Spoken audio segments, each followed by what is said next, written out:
Hey guys, I know it's been a while. How you doing out there? I've been working on custom figures and spent a lot of time with family, so I haven't had a chance, but I'm getting back on schedule, guys.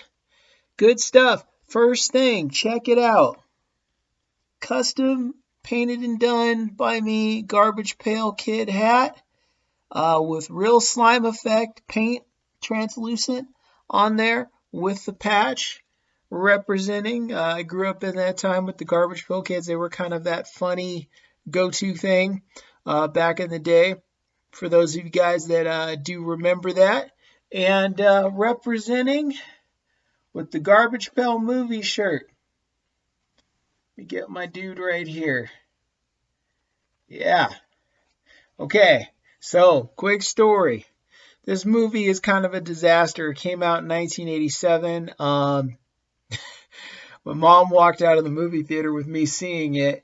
Um, and I've been a fan, because it's a total D movie, but it's just so over the top. But there's a good message, but it's so over the top. It's one of those things like Toxic Avenger. You gotta see it. So I just wanted to briefly touch on that because I always change it up every time we do a video. So here's what I wanted to talk about. So about Edward James Olmos. Now I got to meet Edward James Olmos back in 2014, if I remember the correct date. It was when I was promoting for my film.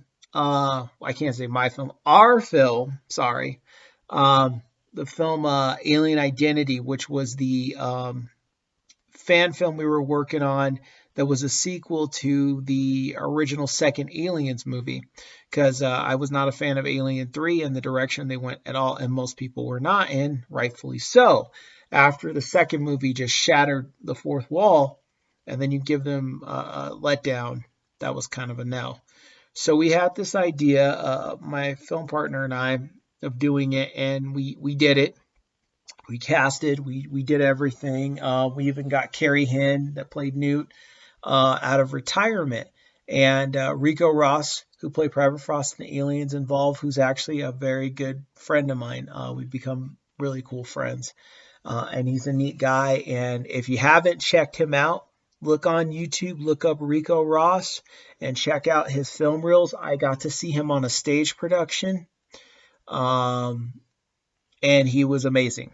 And he's been doing a lot of things. And he did a movie. I can't remember the name of it. He and Michael Biehn. And if you guys don't know Michael Biehn, is he played Corporal Hicks in Aliens. He played Kyle Reese in Terminator. Played Johnny Ringo in Tombstone. Played Lieutenant Coffee in The Abyss. They got back together, and he did one of Michael Biehn and his wife Jennifer Blanc. They got together, did the movie. It was pretty cool. So yeah, just wanted to give a background on that. So we're at San Diego Comic-Con promoting for the movie, and we're also promoting for another film series as well called Space Command. And so we're there. My wife, my film partner, and everybody were doing that. And we're being interviewed about the Alien Identity thing. So we're running from this end of San Diego Comic-Con to this end of San Diego Comic-Con. And we're just going back and forth and stuff like that. And I remember when I was there, we were by the autograph panel area. And, there were people like Aaron Gray that played Wilma Deering from Buck Rogers, Cindy Morgan, who played Yuri and Laura Baines from the original Tron, just to name a few people. Richard Hatch was there. He was still alive. And Herb Jefferson, the original Apollo and Boomer from Battlestar Galactica. There were quite a few classic movie stars around. I was, that was my stuff. When I was a kid growing up, that's what was on TV. In the 80s, and they would have the reruns in the 90s as well.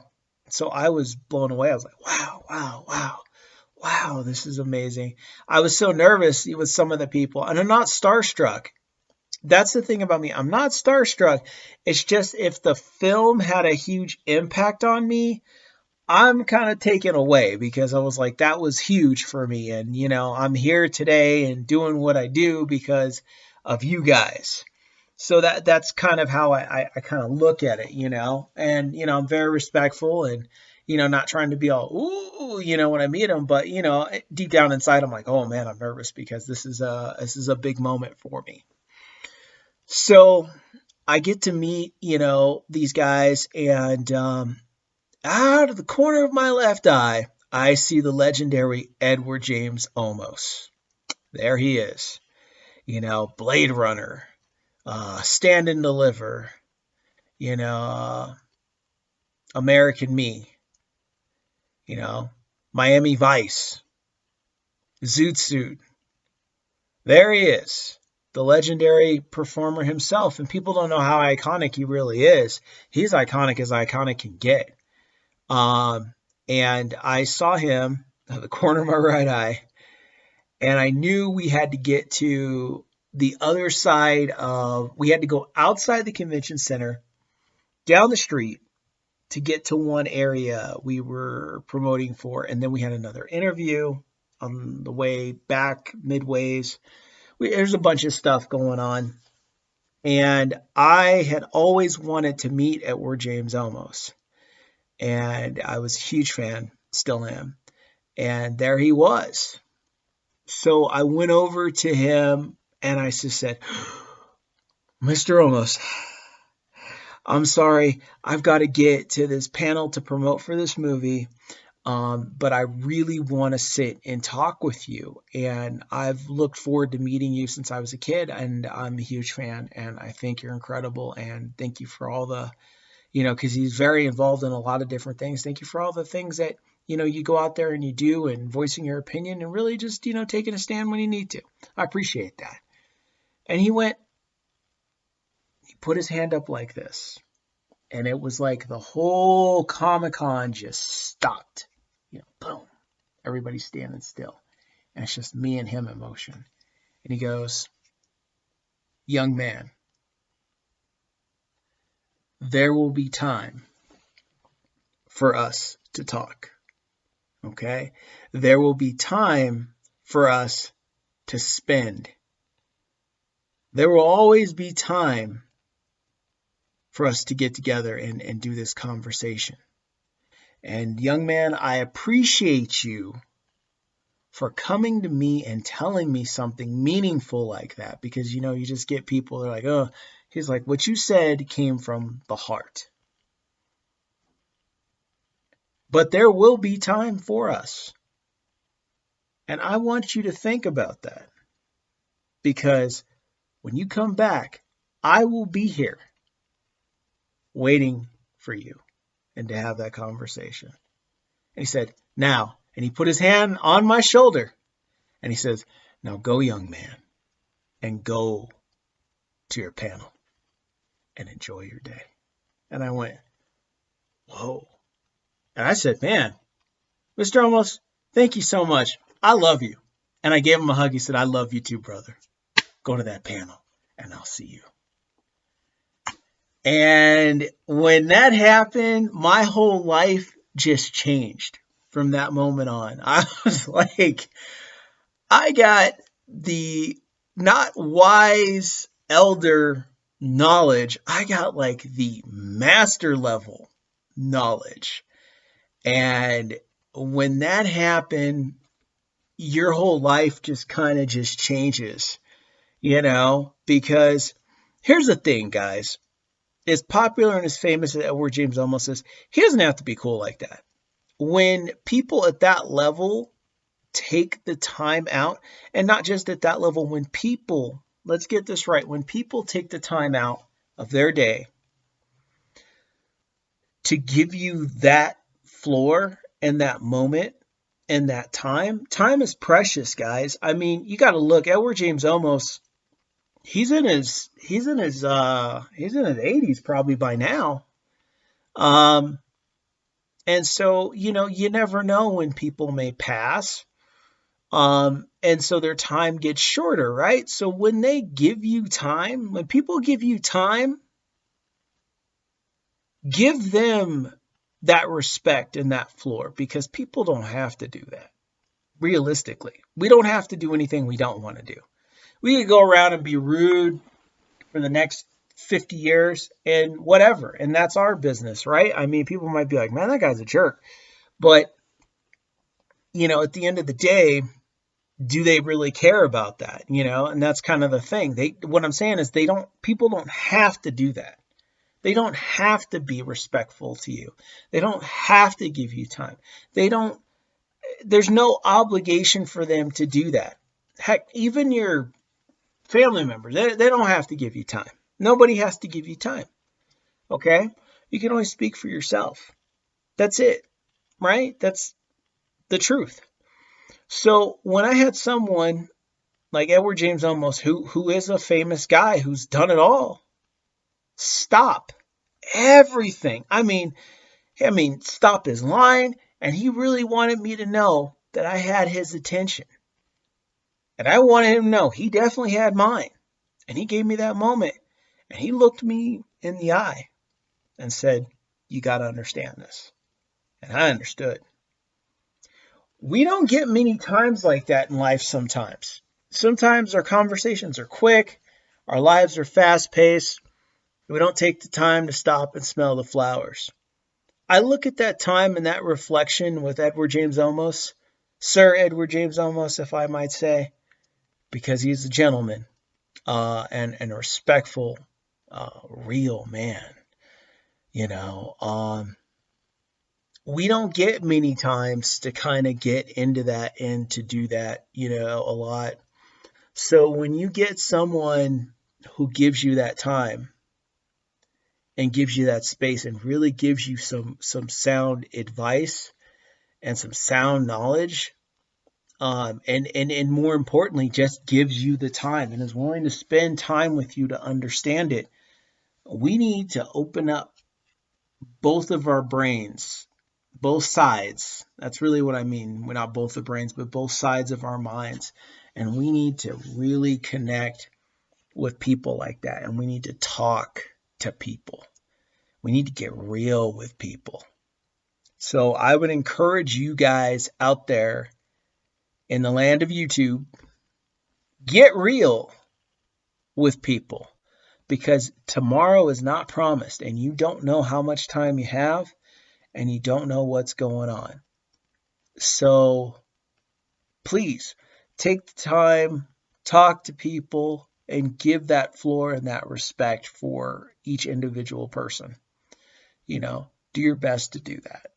I would say that. And if they're not feeling it, well, then that's up to them. They're not feeling it. But guess what? They can never say, when that time comes for them to be talked to and judged, they can't say that you never gave them that respect and that time and that love. They can't say it because they know that's a lie. Like, reality is like, yeah, people did give me that time and that respect, and I didn't want to hear it and I wasn't trying to feel it. So, we can only do so much, and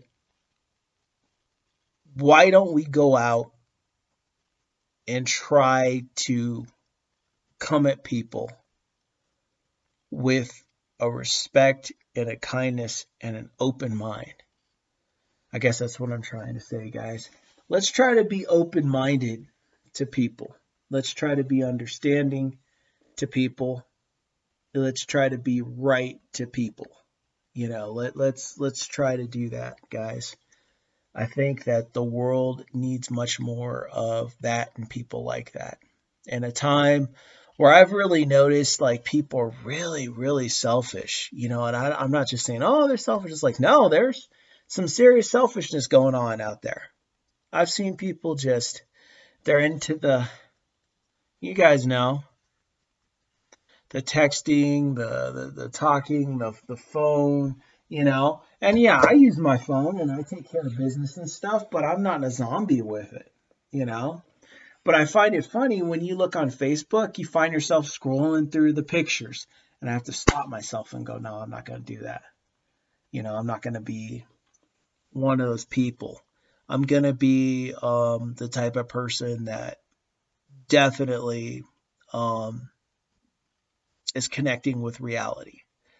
Because you look at dating, you look at all these things, it's all distant. So whenever you get a real one around you, a real one being someone that's really going to kick down that elder advice and really show and teach you something, open up those ears, open up your mind, and understand that now you have an opportunity to connect with something greater than yourself that's going to possibly help you be a greater person, connect your life in a spiritual aspect with God like you never imagined. Because what if you have that conversation, and that's the very conversation, the thing you needed that strengthen your relationship with God, that strengthen your relationship with your wife, strengthen your relationship with your kids, strengthen your relationship with your girlfriend. I don't know, whatever your situation might be.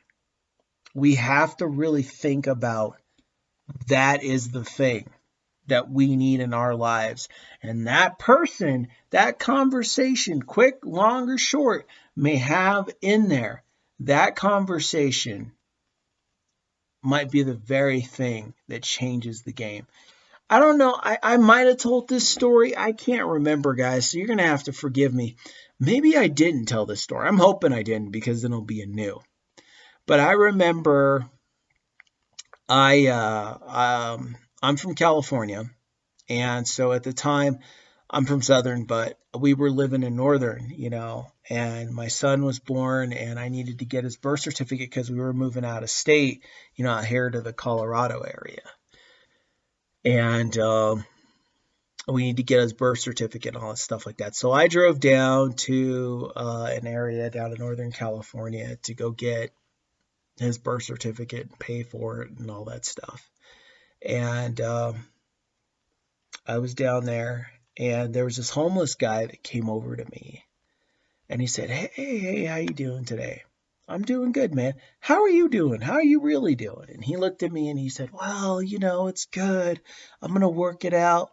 But I had some guys, I think they stole his money.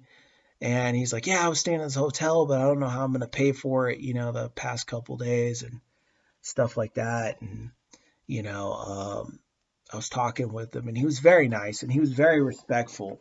And that was really cool, and I appreciate that. But the moral of this story, guys, what I'm trying to get to is this moment right here.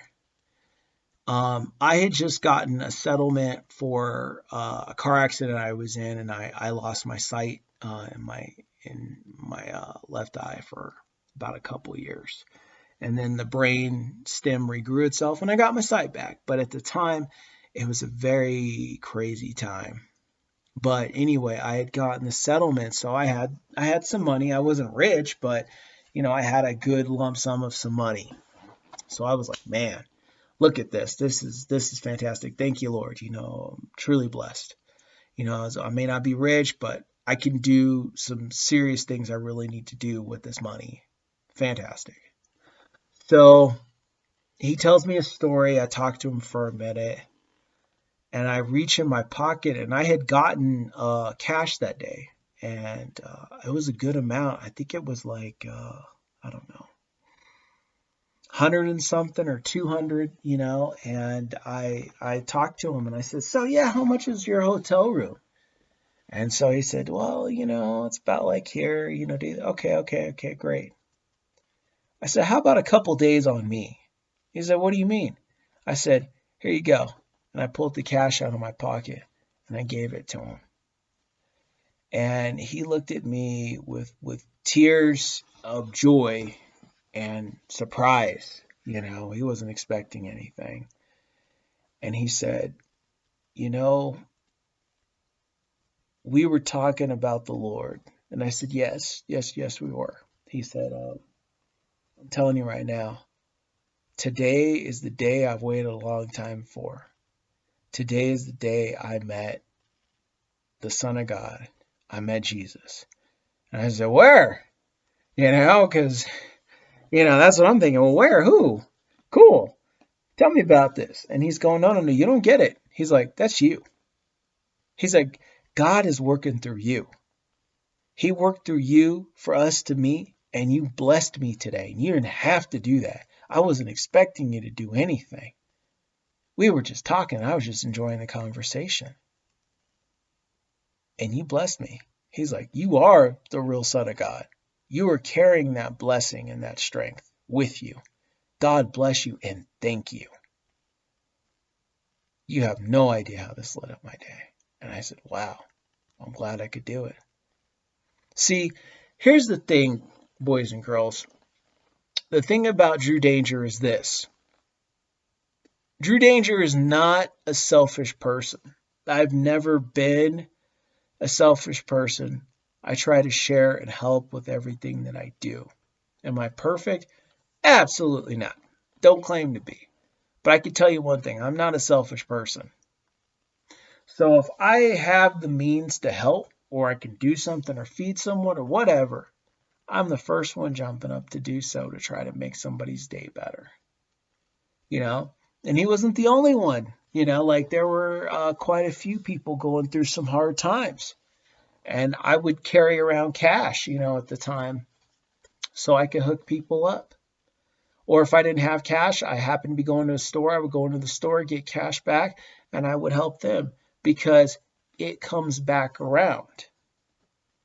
And I don't mean like financially. I mean, your life is enriched and it's blessed, you know, and people think, oh, you mean blessed? Like you're going to have money, you be blessed. I was like, no, like your life is going to be fulfilled better because you gave with a giving heart.